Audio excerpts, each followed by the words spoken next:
Vamos entonces a comenzar con el tema de hoy.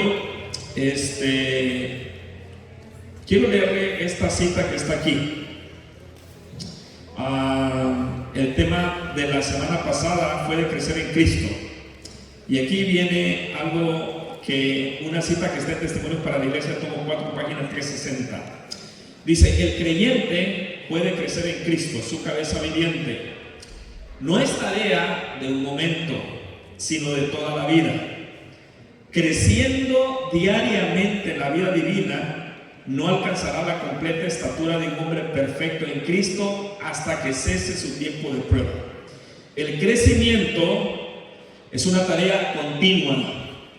Los hombres con pasiones encendidas están constantemente en conflicto, y también se refiere a las mujeres con pasiones encendidas, están constantemente en conflicto consigo mismos. Pero cuanto más dura sea la batalla, tanto más gloriosa será la victoria y la recompensa eterna. Les pregunto esta mañana, familia, ¿qué forma de unidad tenía en su mente Cristo para la iglesia de hoy? ¿Por qué es tan importante que una iglesia se mantenga en unidad? ¿Cómo afecta la unidad o estar sin unidad a los miembros de una iglesia? ¿Qué pueden hacer los cristianos de hoy en día, los de madera más, para lograr la unidad en su iglesia? ¿Realmente existe unidad en la iglesia o es un tema que nunca llegaremos a comprender como iglesia? El tema de hoy, hermanos, es conectados por la unidad en el cuerpo de Cristo. Es la creencia número 14 de esta serie de Conectados con la Palabra de Dios. Vamos a orar, ¿te parece bien? Para que Dios bendiga su palabra y el tema de esta mañana. Vamos a orar. Querido y eterno Dios, te damos gracias, Padre Celestial, por este maravilloso sábado. Gracias por tus bendiciones. Vamos a estudiar tu palabra, Dios, una vez más. Hemos sido bendecidos y cada sábado es un día de gozo, de alegría, y queremos deleitarnos en tu palabra, meditar en tu palabra. De repente, buen Dios, hemos dejado de hacer eso. Como que la Biblia nos duerme, como que la Biblia nos cansa, como que los mismos temas que ya sabemos no queremos volverlos a escuchar, pero de eso se trata. Oh buen Dios, nunca dejamos de crecer en esta iglesia que es la iglesia de Cristo. Siempre estamos aprendiendo. 30 años, 40 años más tenemos que aprender, porque nos confiamos pensando que ya estamos bien. Nos olvidamos de lo que hemos dejado de hacer. Por eso esta mañana, que tu Espíritu Santo, que es el único que puede transformar y cambiarnos, que nos incomode a los que llevamos años en esta iglesia o crecimos en esta iglesia, para comprender qué es lo que tenemos que empezar a hacer si hemos dejado de hacerlo. Pero para los que son nuevos en la iglesia, que apenas se han bautizado, tienen poquito, darles sabiduría para que tu Espíritu Santo les ilumine y les enseñe cómo es que ellos tienen que ser cristianos, que vivan de acuerdo a la unidad en Cristo Jesús. Oh buen Dios, si alguien tiene un prejuicio, si alguien tiene algo sobre mí, quítalo, buen Dios. A veces la gente mira a un hombre, pero no soy yo el que estoy hablando, no es mi experiencia, no es lo que yo creo, es lo que dice la palabra de Dios. Que esa persona pueda verte a ti, pueda escucharte a ti, tú puedas hablarle directamente a ese niño, a ese joven, a ese adulto mayor, oh buen Dios, y que sea tu palabra, la espada viviente, que nos vaya cortando para no solo informarnos, transformarnos. Ven a estar con nosotros. Habla nuestra mente, habla nuestro corazón, y que hoy podamos ser bendecidos por la unidad de Cristo Jesús. En tu nombre pedimos su bendición, en el nombre del Padre, del Hijo y del Espíritu Santo. Amén. Dice la creencia número 14. Esa es la creencia número 14, lo que creemos como iglesia. Dice: la iglesia es un cuerpo constituido por muchos miembros, llamados de entre todas las naciones, razas, lenguas y pueblos. En Cristo somos una nueva creación.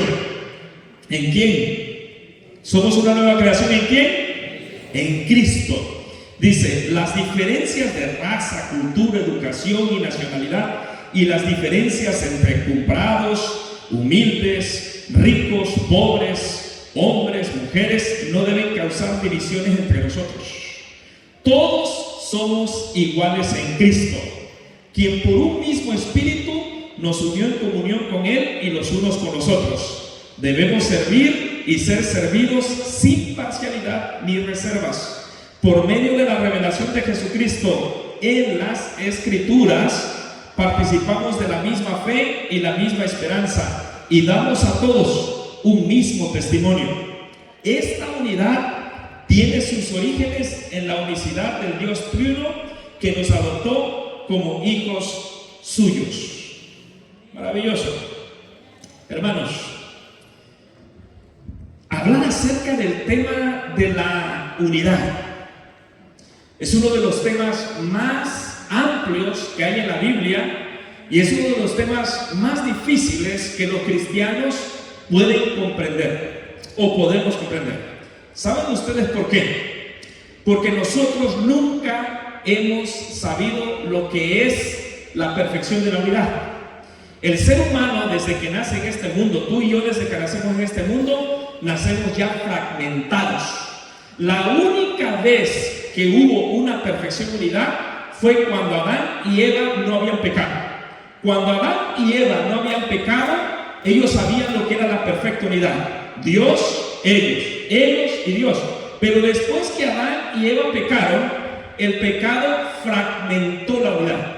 Por eso, todos los seres humanos, después de Adán y Eva, nosotros no sabemos vivir o no sabemos lo que es unidad. Vivimos fragmentados. Es decir, este mundo nunca sabe lo que es la unidad. Sin embargo, hay algo interesante. La unidad o la fragmentación de la unidad, en otras palabras sencillas, algunos teólogos le llaman, es el famoso egoísmo. Es decir, todos somos egoístas. Todos somos egoístas. La mayoría de nosotros, ¿qué cosa? Queremos, ¿qué cosa? Nosotros. Simplemente pensamos por nosotros, velamos por nosotros, todo lo que hacemos es por nosotros. Y cuando de repente queremos que otra persona, ellos puedan ser bendecidos, es porque tú vas a sacar provecho de algo. Es porque al final tú vas a sacar provecho. Es decir, la fragmentación de la unidad, que es egoísmo, todo mundo lo tenemos. Es impresionante lo que sucede. El ser humano no sabe lo que es la unidad. Pero entonces, ¿por qué Dios dice que tenemos que estar unidos en el cuerpo de Cristo? ¿Cómo sucede eso? Esto es extraordinario. Hay un texto maravilloso que dice en la Biblia: y si yo fuere, ¿qué cosa? Y si yo fuere, ¿qué? Levantado, ¿qué dice la palabra de Dios? Y si yo fuere levantado, ¿qué? Y si yo fuere levantado, a todos atraeré ¿a quién? A mí mismo. ¿Saben quién lo dice eso? Lo dice Jesús. Pero ¿dónde se cumple ese texto maravilloso? ¿Sabes dónde? El ser humano, después que Adán y Eva pecó, todo el mundo es egoísta y seguimos siendo egoístas. Porque no sabemos vivir en unidad. O sea, todo el mundo velaba por sí mismo, cada familia por sí mismo, cada ser humano por sí mismo. ¿Qué hizo Jesús? Digo, estos seres humanos no van a poder ser bendecidos a través de la unidad. ¿Qué hizo Jesús?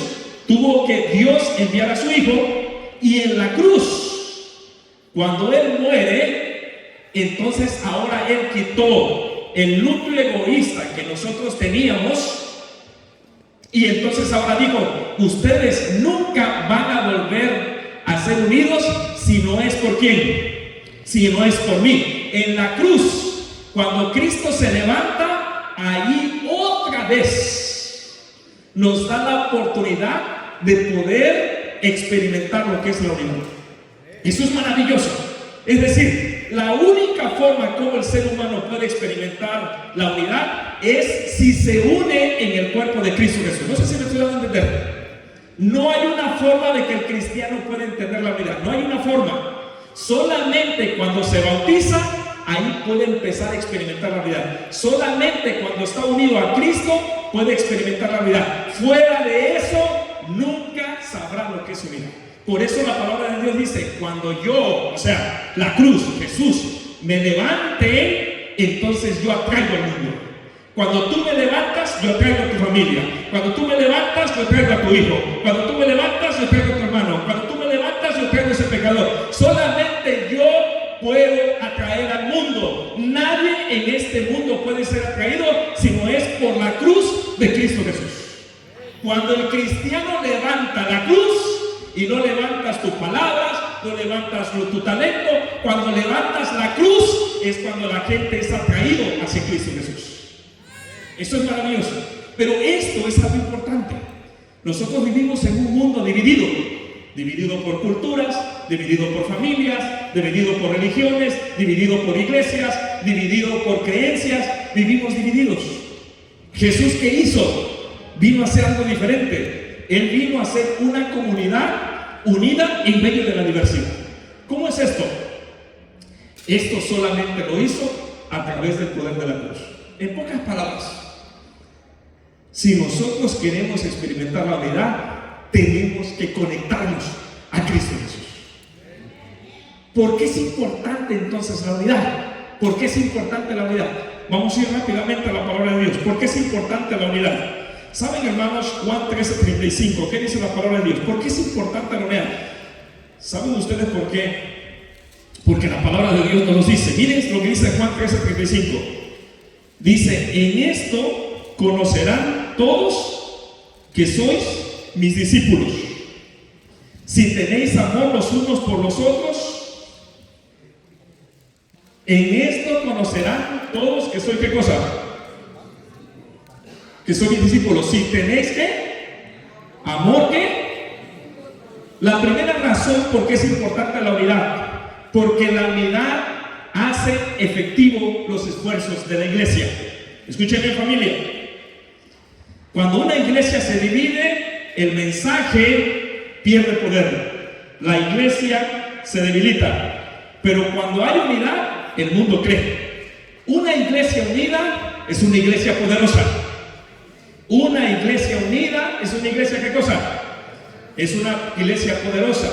En pocas palabras, hermanos, lo único que puede hacer que todos los planes de una iglesia alcancen la efectividad y Dios pueda bendecir es si la iglesia se une, si los miembros se unen, si los miembros se aman unos, ¿qué cosa? A otros. ¿No es maravilloso eso? La primera razón por qué es importante la unidad, familia, es porque sin la unidad la iglesia no alcanzará las bendiciones de Dios. Es solamente a través de la unidad que nosotros seremos efectivos en lo que hagamos como iglesia. Las iglesias van a fracasar una y otra vez si solamente trabajan ellos, un grupo, otro grupo. Solamente en la unidad es que está la fuerza. Escuchen bien, familia. La misión de la iglesia depende de la capacidad que tengas tú como miembro y yo como pastor de poder vivir en unidad. Es decir, la capacidad de que la iglesia viva en unidad depende de esa forma de que tú puedas entender de poder vivir en unidad. Ustedes han visto personas que no pueden vivir en unidad. Es que no puedo yo vivir en unidad, es que yo no puedo saludar bien, es que yo no puedo hablar bien, es que yo no puedo, es que no puedo. Hermanos, capacidad de vivir en unidad. Hay un predicador muy famoso que dijo: una iglesia dividida predica un Cristo dividido, pero una iglesia unida revela un Cristo verdadero. Una iglesia dividida predica, tú podrás decir: yo le enseño la palabra, yo le enseño este tema, pero una iglesia dividida predica un Cristo dividido. Una iglesia unida, sus miembros unidos, revela el Cristo verdadero. Cuando ese pecador viene y ve una iglesia unida, uno dice: este es el Cristo, porque solamente Cristo puede mantenernos unidos. Segunda razón por qué es importante la unidad de la iglesia. Vamos a ir a Salmo 133:1. Miren lo que dice Salmo 133:1. Miren lo que dice la palabra de Dios. Mirad cuán bueno y cualquier cosa delicioso es que los hermanos puedan vivir en qué. Mirad cuán bueno y cuán delicioso es que habiten los hermanos juntos en armonía. 12 tribus. Cada tribu era diferente. Tenían sus familias. Pero ¿saben ustedes que las fiestas anuales eran intencionales? En las fiestas anuales, todas las tribus, las familias tenían que peregrinar e ir a la fiesta anual a Jerusalén. Salía el padre, agarraba a su esposa, agarraba a sus hijos y venía la tribu de Leví, venía la tribu de Benjamín y todas las tribus iban y venían de todos los lugares. De allá venía esta tribu, de allá venía la otra tribu, y dice la historia que cuando los judíos empezaban a encontrarse en el camino ya cerca, venían cantando. ¿Y saben cuál canto era que cantaban? Era este. Este es un canto. Era un canto de la peregrinación, porque ellos tenían sus ideas, tenían sus mismos desafíos, pues cada tribu era diferente, pero cuando ellos realmente se encontraban en el camino, se unían. Y allí empezaban a alabar y glorificar a Dios.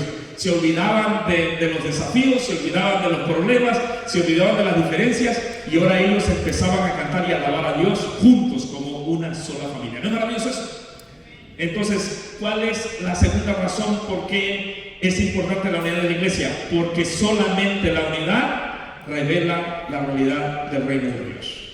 Solamente la unidad revela la realidad ¿de qué? Del reino de Dios. En pocas palabras, hermanos, donde hay unidad hay bendición. Donde hay división hay estancamiento espiritual. Una iglesia, si no está unida, uno puede dar el mejor tema, puede traer al mejor predicador, el pastor puede estar predicando siempre de allí, puede otro hermano estar diciendo esto, pero mientras la iglesia no revele la realidad del reino eterno de Dios, es decir, en tu familia no revele la realidad del reino eterno de Dios, en tu trabajo no revele la realidad del reino de Dios, en tu escuela no revele la realidad del reino de Dios, no puedes realmente, ¿qué cosa? Mostrar el poder de Dios. Tú tienes que empezar a vivir en el reino de Dios, pero para eso hay que orar diariamente. Hermanos, tenemos que empezar a orar para que Dios pueda bendecirnos. El mundo va a ver a Cristo cuando vea que hay amor genuino entre sus creyentes. El mundo va a ver a Cristo cuando el mundo ve amor genuino. ¿Qué cosa? No un amor hipócrita, un amor genuino. Por eso me sorprende cómo yo puedo decir que creo en Dios cuando no amo a los demás. Tú no puedes decir yo amo a Dios si no amas a los demás. Tus acciones dicen lo que eres. Podrás hablar bonito, podrás ser una persona cariñosa, amable, pero tus acciones en todo momento muestran el Cristo en quien crees. Tener la unidad muestra la realidad ¿de qué? Del reino de Dios, del reino eterno de Dios. La unidad revela la realidad del reino de Dios. Primera de Corintios 3:9, tercera razón. Vamos a ir a nuestra Biblia en Primera de Corintios 3:9. ¿Qué dice Primera de Corintios 3:9? Vamos a ir rápidamente a Primera de Corintios 3:9. ¿Qué dice la palabra de Dios? Porque nosotros somos colaboradores ¿de quién? De Dios. ¿Y vosotros sois qué? Labranza de Dios. ¿Edificio de qué? Edificio de Dios. Tercera razón, hermanos, porque es importante la unidad de la iglesia. Te digo por qué. Porque la unidad muestra la fortaleza de la iglesia. Escuchen, mi familia, la unidad muestra ¿qué cosa? La fuerza, la fortaleza de una iglesia. Primera razón dijimos que es ¿por qué? Porque la unidad hace efectivo ¿qué? Los esfuerzos de la iglesia. Segunda razón porque es importante la unidad de la iglesia, dijimos ¿por qué? Porque la unidad revela la realidad del reino eterno de Dios. Es decir, la gente dice, es cierto que existe un cielo, porque ellos viven como un cielo, son diferentes a nosotros, mira cómo se tratan, mira cómo hablan, no son hipócritas, mira lo que hacen. No tiene que existir un cielo, porque ellos son diferentes. Tercera razón dijimos que es ¿por qué? Porque la unidad muestra la fortaleza de la iglesia. Una iglesia unida es verdaderamente próspera cuando sus miembros están unidos con Cristo y unidos con nosotros. ¿No es maravilloso eso? Trabajan juntos en el cumplimiento de la misión. La mayor evidencia del poder de Dios en la iglesia es la unidad entre sus miembros. Escuchen bien, familia, la mayor evidencia del poder de Dios en la iglesia es la unidad de sus miembros. Y tú te preguntas esta mañana, bueno, si las razones son extraordinarias, que solamente así pueden ser efectivos los esfuerzos de la iglesia, solamente así se puede revelar el reino de Dios, solamente así puede mostrar la fortaleza de la iglesia, ¿cómo lo vamos a lograr? ¿Saben cómo lo vamos a poder lograr? Aquí es donde entra el apóstol Pablo. El apóstol Pablo nos dio cómo podemos nosotros lograr esa unidad. Solamente en una persona podemos lograr la unidad.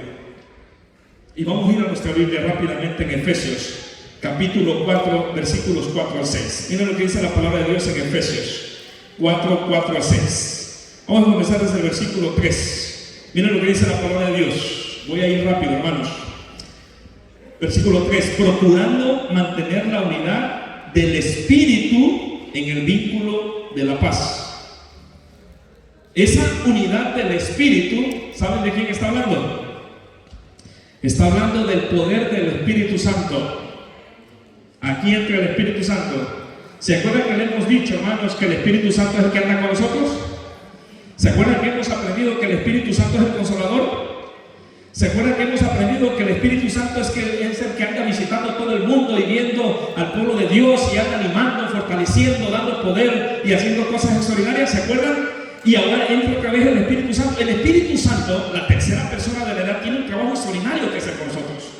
Y aquí entra otra vez el Espíritu Santo. Dice aquí que procurando mantener la unidad del Espíritu Santo en el vínculo de la paz, dice el versículo 4, un solo cuerpo, un solo Espíritu, Espíritu Santo, como fuisteis también llamados en una misma esperanza de vuestra vocación. Versículo 5, un solo ¿qué? Señor, una sola fe, un solo bautismo. Versículo 6, un solo Dios y Padre de todos, el cual es sobre todos, por todos y en todos. ¿Saben, hermanos? 7 veces se menciona uno, 7 veces. Uno.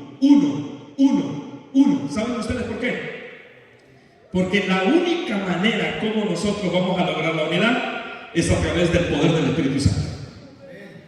Donde el Espíritu Santo gobierna, la división no puede permanecer. Pero una iglesia que tiene división es una iglesia que el Espíritu Santo no se ha posesionado de los miembros de esa iglesia. Porque en una iglesia que está llena del Espíritu Santo no hay división. El Espíritu Santo lo que hace cuando la iglesia viene, cuando el Espíritu Santo llega a tu familia, cuando el Espíritu Santo llega a tu vida, empieza a sacar. Tú empiezas a hacer algo malo y el Espíritu Santo es como el que está cuidándote, saca la división, saca los frutos de la carne, saca lo malo, está limpiando todo eso, te está cuidando, está velando, te está ayudando. Es el Espíritu Santo lo que evita que el enemigo pueda destruir el pueblo de Dios.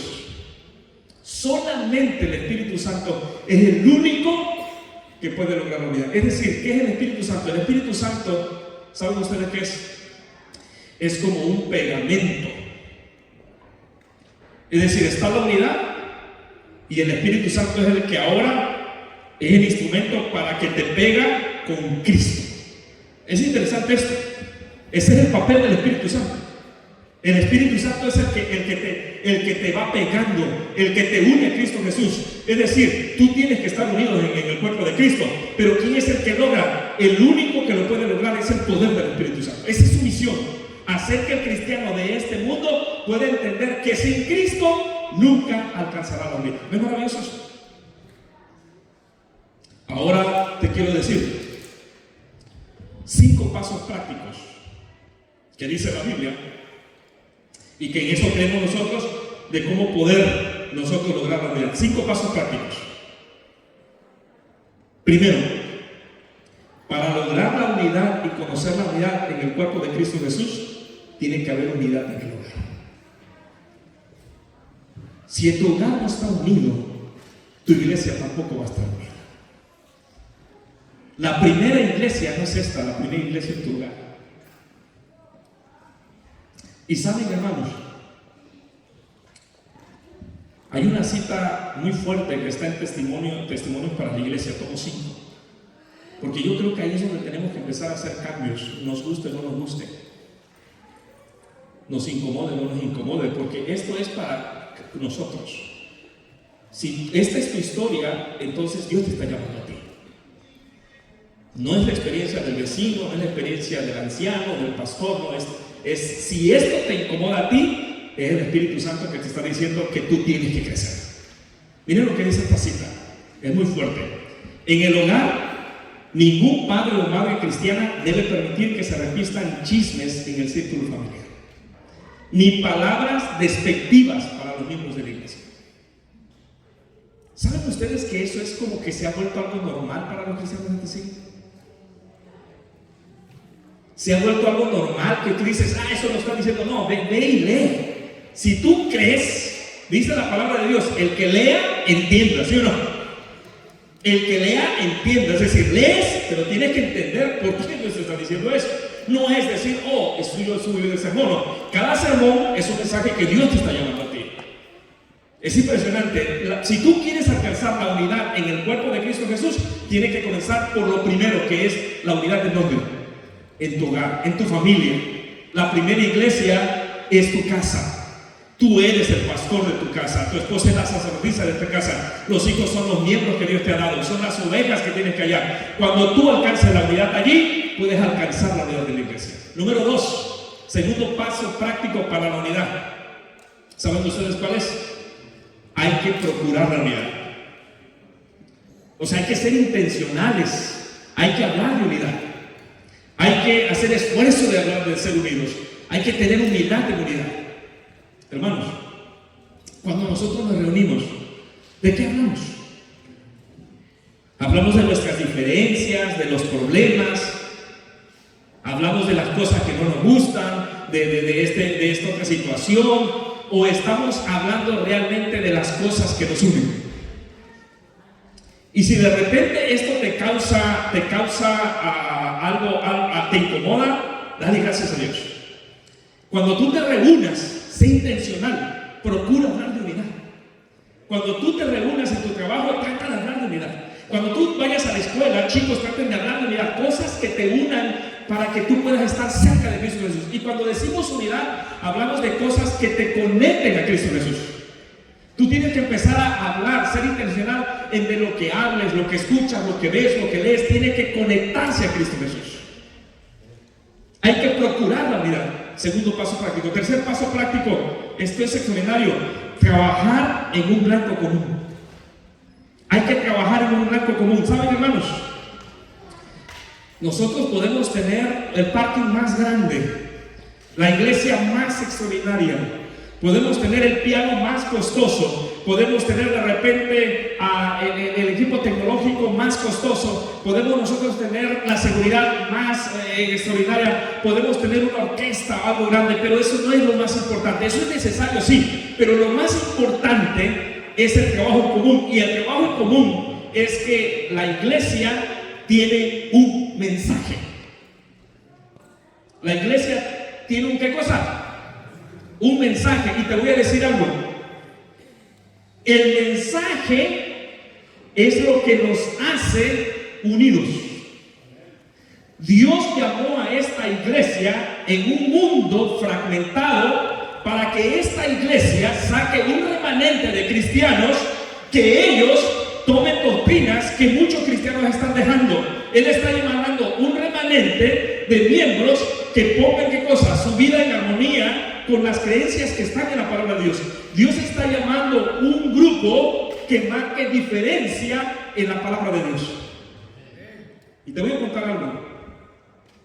Hace poco escuché una experiencia que me impresionó del exdirector de investigaciones del Instituto Bíblico. Nosotros tenemos, yo siempre les he dicho, las 28 creencias no lo hace cualquier persona, son los mejores teólogos, gente que se dedica a ellos, que no tienen una iglesia como su servidor. Ellos se preparan, toman estudios, toman posgrados. No es gente neófita, es gente que dedica por lo menos una licenciatura son 4 años, una maestría son otros 4 años, un doctorado son 6 años. Si nada más tienen ellos, pero hay otros que toman otros tipos de posgrados. Entonces al final son casi 15 años de estudio. Es gente que se dedica a hacer eso, se le invierte eso. Y esa gente que está ahí es lo que hacen y crean las creencias tomando la palabra de Dios. Y saben ustedes que en una de las reuniones que tenía este exdirector, porque ahora tenemos uno nuevo, el anterior, él contaba su experiencia que estos teólogos que nosotros tenemos son los que representan a la iglesia adventista en todo el mundo.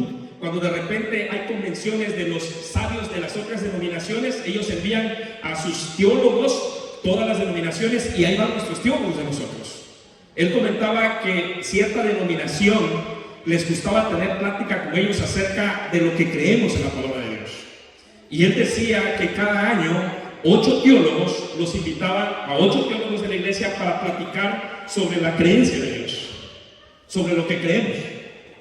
Y él comentaba que por 3 años lo estuvieron haciendo, pero el tercer o segundo año que fueron y en una semana se ponían a estudiar la palabra de Dios, lo que ellos creían y ahora lo que nosotros creíamos, los teólogos de la iglesia adventista y los teólogos de esta denominación, él comentaba que ese segundo año le pasó algo impresionante. Dice que el primer día de la reunión se dio cuenta que ellos eran 8 teólogos, habían ya llegado, y cuando entraron los otros 8 teólogos de la otra denominación, dice que se dieron cuenta que todos ellos traían un libro en común, todos ellos. Todos traían un libro en común y les llamó la atención porque ese libro en común que ellos traían era un libro de nosotros, de la iglesia adventista. Si ellos eran los teólogos de esa denominación y traían ese libro, los teólogos de nuestra iglesia les causó curiosidad porque traen ese libro y lo traen todos, cada uno trae ese mismo libro. Dice que ellos estuvieron platicando y después de platicar, al final, cuando iba a terminar ya la reunión, les dice que se paró el teólogo principal de ellos, el teólogo que representaba toda esta denominación. Y cuando hablamos de denominación, hablamos de todo el mundo. Como nosotros, estos teólogos representaban a la iglesia de todo el mundo. Y dice que cuando se levanta el teólogo representante de ellos, les dice: estoy seguro que muchos de ustedes tienen en su cabeza la pregunta: ¿por qué nosotros entramos con un libro que es un libro de ustedes? Y le dicen ellos: pues sí, pues nos llama la atención porque traen ese libro. Dijo: pues este libro que tenemos, nos dimos cuenta nosotros, dice, el año pasado, cuando estábamos estudiando la teología de ustedes, lo que creen ustedes, lo que predican ustedes, nos dimos cuenta que hay un libro donde muestra y se llama Las creencias de los adventistas del séptimo día. Conseguimos ese libro y lo estudiamos todos y nos dimos cuenta que muchas cosas que ustedes tienen allí creemos nosotros igual. Pero tenemos una pregunta para ustedes. La pregunta que tenemos para ustedes es ¿este libro es lo que creen ustedes, los adventistas, en todo el mundo? Eso es lo que nos hicimos la pregunta a nosotros. Así que ahora les preguntamos a ustedes que representan a toda esa iglesia: es lo que está escrito en este libro, ¿es lo que creen cada adventista en todo este mundo? ¿Y saben qué le dijo el teólogo de nosotros? Pues sí, las 28 creencias es lo que creemos un adventista en todo el mundo. Y después le preguntó el teólogo: ¿están seguros que esto es lo que cree su iglesia? Y entonces el teólogo de la iglesia adventista dijo: pues miren, puede ser que uno que otro adventista dice en el mundo de repente no quiera creer, porque son libres de alguien de creer o no creer. Pero como iglesia, como organización, esto es lo que creemos en cualquier parte del mundo donde hay una iglesia adventista. Entonces decía este teólogo: a veces tienen que venir los de afuera, porque ahí fue lo impresionante. Este teólogo le dijo a ellos: ¿cómo me gustaría que en mi iglesia hubiera un libro que identificara a cada miembro de mi iglesia en todo el mundo? No lo tenemos, ustedes lo tienen. Y saben, hermanos, tienen que venir los de afuera para enseñarnos las cosas extraordinarias que tenemos como iglesia. ¿No es maravilloso eso? Tienen que venir los de afuera a decirnos las cosas que tenemos y nosotros las dejamos ahí. Tienen que venir a decirnos de afuera que nuestro mensaje es un mensaje que identifica un adventista aquí en Estados Unidos, un adventista en Brasil, un adventista en China, un adventista en Australia. Cuando tú predicas este mensaje y lo llevas a otro lugar, si ese mensaje viene de acuerdo a la palabra de Dios, ahí va a estar un adventista diciendo: gloria a Dios, amén, en eso creemos. ¿No es maravilloso eso? La unidad, el mensaje, ¿qué cosa? Nos une. Y el mensaje es lo que nos lleva a la unidad. El mensaje principal es exaltar a Cristo Jesús a través de su santa palabra. Cuarto paso, hermanos: desarrollar una perspectiva global. La iglesia es mundial. Diferentes culturas, diferentes estilos, pero una sola fe. ¿No creemos eso? Cuando tú vayas a México, yo lo he predicado y se los he dicho. En México son 3 mundos. El mexicano del sur de México, el mexicano del centro de México, el capitalino, el chilango, y el mexicano del norte de México. Y nunca va a ser igual cómo adora el mexicano del sur de México al mexicano del centro de México. Yo he predicado, he tenido que me gusta predicar en los 3 lugares, y todos son diferentes. Y todos pelean. Y todos dicen, esta es la manera de adorar, estos son los cantos correctos, aquí solamente es rondalla, aquí solamente estos contos, aquí solamente hacemos esto. Todos tienen su estilo de adoración, todos tienen su manera de orar. ¿Y saben ustedes, hermanos, que cuando yo voy, yo me uno a ellos y adoro y glorifico a Dios? Porque somos una iglesia mundial, somos diferentes, tenemos estilos diferentes, pero nos une, ¿qué cosa? El mismo Cristo, Cristo Jesús. ¿No es maravilloso eso? Y la palabra nos une, que es la misma palabra de Dios. No es otra Biblia, es la misma palabra de Dios. Es decir, vivimos en un mundo diferente, y ese es el desafío. Nosotros tenemos que entender que Dios no nos hizo iguales. Dios intencionalmente nos hizo diferentes.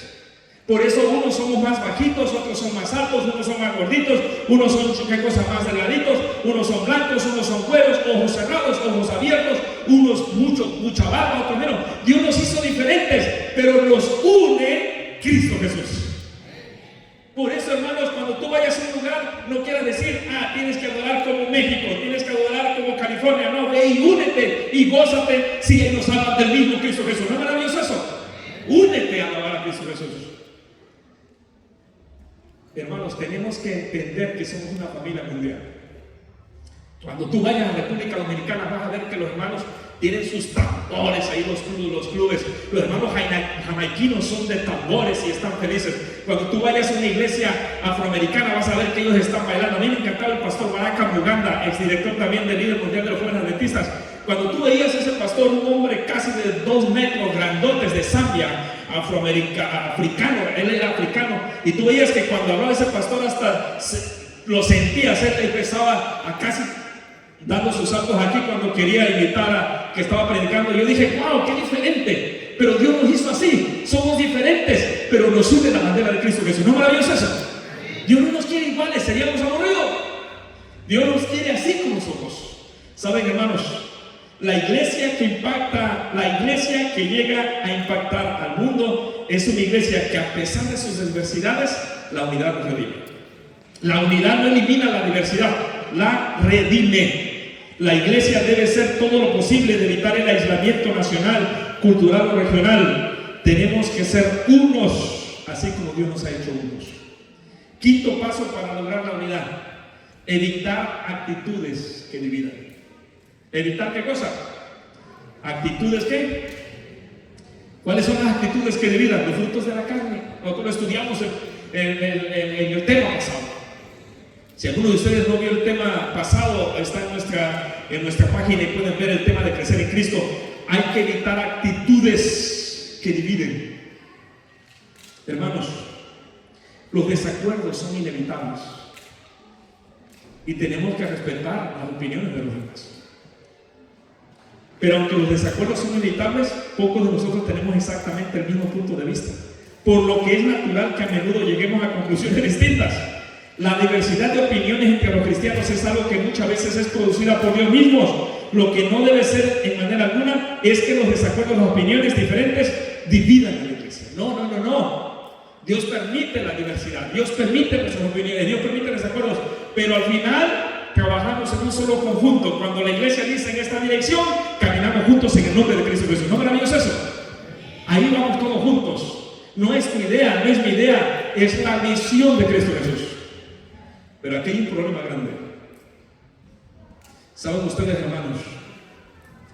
Si nosotros queremos lograr la unidad, tenemos que comenzar la unidad en el hogar, procurar la unidad, trabajar predicando la palabra de Dios, el mensaje común.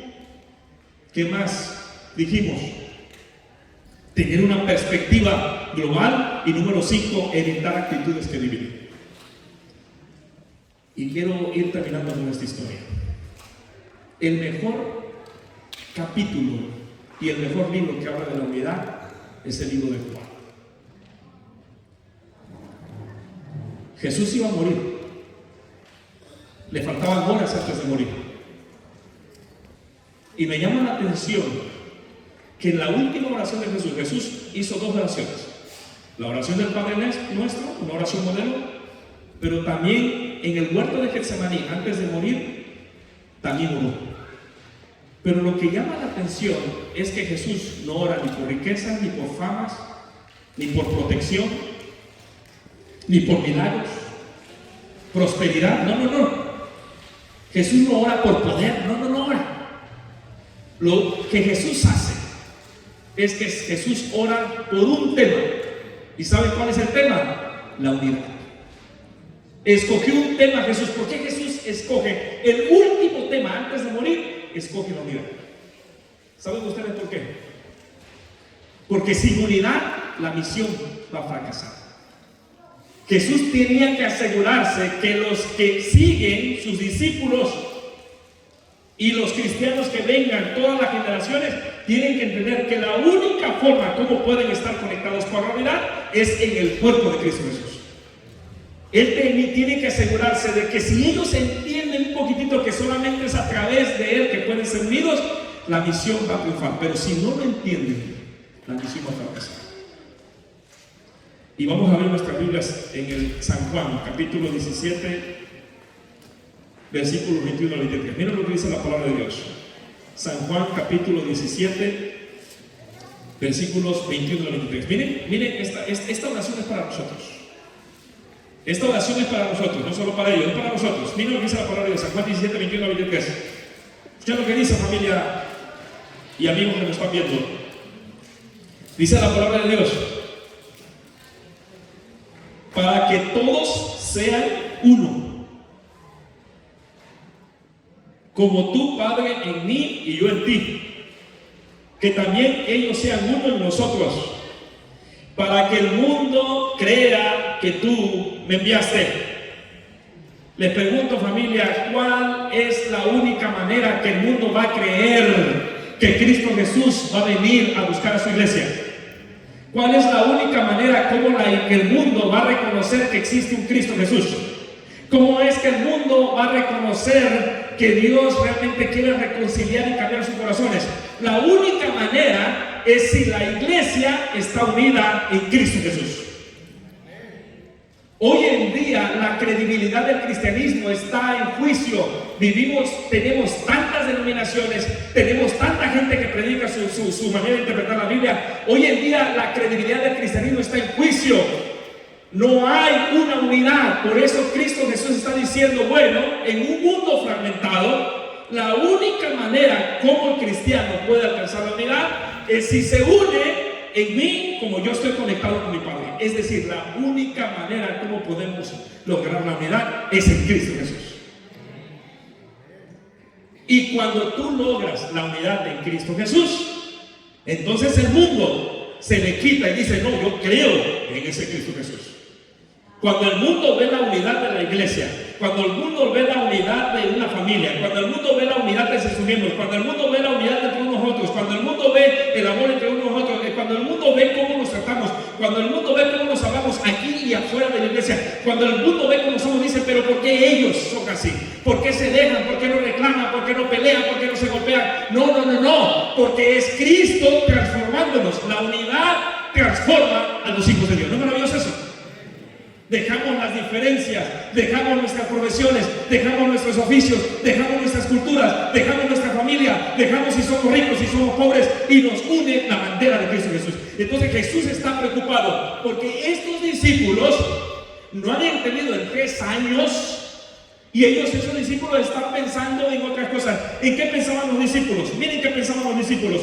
Los discípulos ellos estaban llenos de prejuicios contra los no judíos, o sea, los gentiles, contra mujeres, contra los pecadores, contra los pobres. Ellos no aceptaban que el reino de Cristo no hace distinción entre judíos, gentiles, romanos, griegos, hombres y mujeres, santos y pecadores. No. Ellos estaban preocupados en otras cosas. Como muchos de nosotros tenemos otras cosas. No, yo soy así y así Dios me va a aceptar. Yo ya me formé así tengo 50 años y Dios me va a aceptar. Mira, te voy a decir algo. Si tú ya te estancaste, entonces tienes serios problemas. Porque el cristiano nunca deja de crecer en la escuela de Cristo Jesús. Jesús está preocupado y le dice: si el mundo quiere creer mi evangelio, solamente lo van a lograr a través de ustedes. Pero si ustedes no muestran la unidad, el mundo no va a creer que yo existo. La única manera como podemos atraer al mundo es cuando el cristiano levanta a Cristo Jesús en su vida práctica. Cuando la gente te ve ese Cristo Jesús que tú lo vives y lo practicas diario, no aquí en la iglesia, porque aquí todos ya conocemos que somos cristianos, no, cuando estás allá afuera, cuando vas allá en el trabajo, en la escuela, en el vecindario, en donde quiera que vas, cuando el mundo ve a Cristo Jesús en ti, es cuando el mundo dice: sí, existe un Dios, porque Él es diferente, porque Él es diferente, porque tú eres diferente. Hermanos, hay un llamado poderoso para cada uno de nosotros. Dios quiere que todos seamos uno.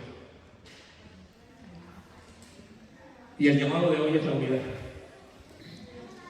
La unidad es la perspectiva de Cristo Jesús. ¿Saben ustedes que en un mundo que cada vez se fragmenta más, necesitamos regresar y ser el remanente del pueblo de Dios? El remanente del pueblo de Dios, todos son llamados, pero pocos que cosa. Hermanos, hay que vivir en unidad. Hay que empezar a practicar en unidad. Para los que nos están viendo, para los que están conectados con nosotros, yo quiero hacerte un llamado a ti. Dios te llama a reconectarte con Él.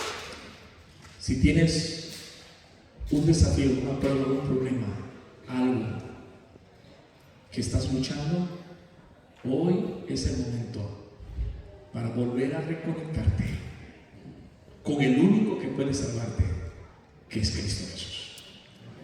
Medítalo y pídele a Dios a que te ayude a unirte a Él y nunca separarte de Él. Para los que estamos aquí en casa, en un mundo dividido, familia, Cristo sigue llamando a su iglesia a ser unida. Cuando la iglesia se divide, el mundo se confunde. Hoy los gobiernos hablan de unidad, pero no hay un gobierno de unidad. Son sus intereses. Nos muestran una unidad que no existe. Por eso Cristo Jesús habla de la unidad. Porque en este mundo no alcanzaremos la unidad por más que hagamos esfuerzos. Solamente cuando nos unamos en Cristo Jesús lograremos experimentar la verdadera unidad. ¿No es maravilloso? Y eso es diariamente, no solamente el sábado, todos los días. Hermanos, no puedes amar a Dios y vivir en guerra con tu hermano.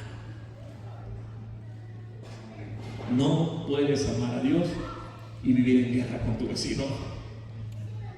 No puedes amar a Dios y vivir en guerra con tu amigo o amiga. No puedes amar a Dios y vivir en guerra con tu compañero o compañera. Hoy Dios nos llama a conectarnos por la unidad y transformados por el cuerpo de Cristo Jesús. ¿No es maravilloso eso? ¿Queremos ser una iglesia unida, hermanos? ¿Queremos empezar a vivir la unidad? Hay que comenzar. Así que mientras escuchamos este canto es un grupo que cuando yo estaba en México, yo les he dicho que nos encanta la música. Nosotros crecimos con mucha música. y teníamos música cristiana. Y mi hermano, que el mayor que yo, él siempre andaba buscando música diferente, claro, cristocéntrica. Y escuchamos este grupo, se llama First Call, es de aquí, es un grupo de aquí, cristiano. Pero cuando lo escuchamos, y recuerdo que él llevó el CD a la casa, me impactó algunos cantos que yo no me olvido porque yo no ponía. Y hubo uno que se llamaba así, Solo Uno. Dios nos llama hoy a qué cosa? A la unidad. Queremos empezar a vivir unidad. ¿Cuánto queremos eso? A gozarnos a la unidad. ¿Cuánto queremos eso? Jesús dijo, solamente que sean uno. 3 veces lo repitió. Solamente que sean uno. Te pido, Padre, que sean uno. Por favor, que sean uno. Es lo único que pido. Que sean uno. Que la iglesia sea uno. Que trabajemos unidos. Uno. Dios pide que seamos uno. Y si tú quieres hoy unirte en el cuerpo de Cristo Jesús y unirte a Cristo Jesús y poner tu familia en las manos de Cristo Jesús, entonces te voy a pedir que puedas reunirte con tu familia, hacer una oración mentalmente, colocarte de pie, reunirte con tu familia, hacer una oración mentalmente mientras escuchas este canto, cerrando los ojos y al final hablamos terminado. Escúchame otra vez. Si quieres unirte, conectarte con el cuerpo de Cristo, te colocas con tu familia, se reúnen horas en tu mente escuchando este tema, digo este canto y al final yo voy a orar. Vamos a hacerlo. Si lo quieres hacer, no te pares por pararte, que somos robots.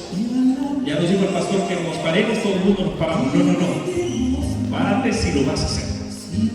Si estás listo para hacerlo. Y si no crees que estás listo, no te pares. Pídele a Dios que te ayude a poder en un momento conectarte con la vida de Jesús.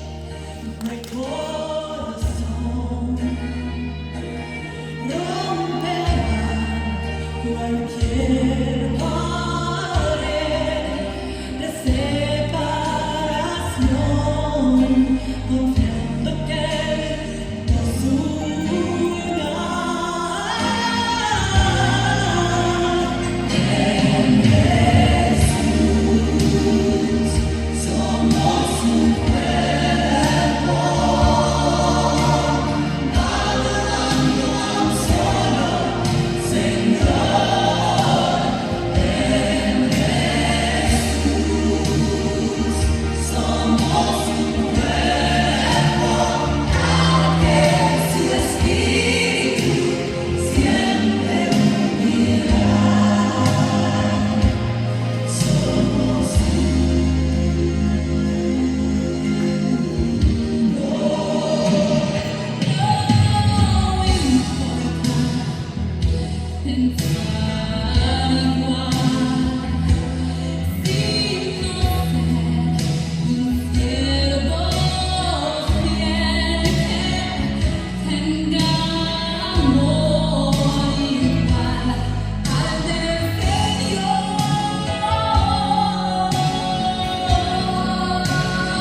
para que todos sean uno, como tú, Padre, en mí y yo en ti.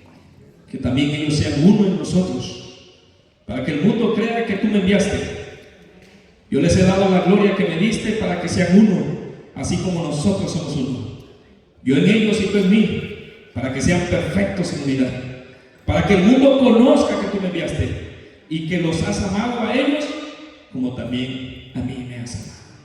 En el nombre de Cristo Jesús lo pedimos. Amén. Dios los bendiga, hermanos. Feliz sábado.